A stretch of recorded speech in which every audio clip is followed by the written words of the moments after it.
ബീഹാർ നിയമസഭാ തെരഞ്ഞെടുപ്പിൽ ഇന്ത്യ സഖ്യത്തെ ആർജെഡി നേതാവ് തേജസ്വി യാദവ് നയിക്കും. അധികാരത്തിലെത്തിയാൽ തേജസ്വി മുഖ്യമന്ത്രിയാകുമെന്ന് കോൺഗ്രസ് നേതാവ് അശോക് ഗെഹ്ലോട്ട് പ്രഖ്യാപിച്ചു. ഇന്ത്യ മുന്നണിയിലെ സീറ്റ് വിഭജന ചർച്ച വഴിമുട്ടിയതിനെ തുടർന്നാണ് ചർച്ചകൾക്കായി കോൺഗ്രസ് ദേശീയ നേതൃത്വം അശോക് ഗെഹ്ലോട്ടിനെ പട്നയിലേക്ക് അയച്ചത്.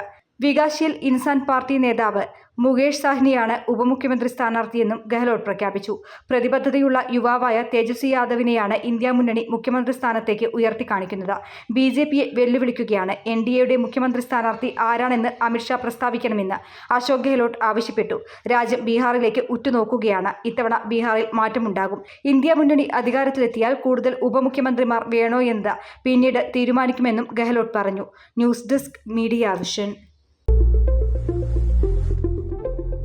KSFE നിക്ഷേപങ്ങൾക്ക് ഇപ്പോൾ ഉയർന്ന പലിശ. ഒരു വർഷത്തേക്കുള്ള സ്ഥിര നിക്ഷേപത്തിന് 8.5% പലിശ. ചിട്ടിപ്പണം നിക്ഷേപമാക്കിയാൽ ഇപ്പോൾ 9% വരെ ഉയർന്ന പലിശ.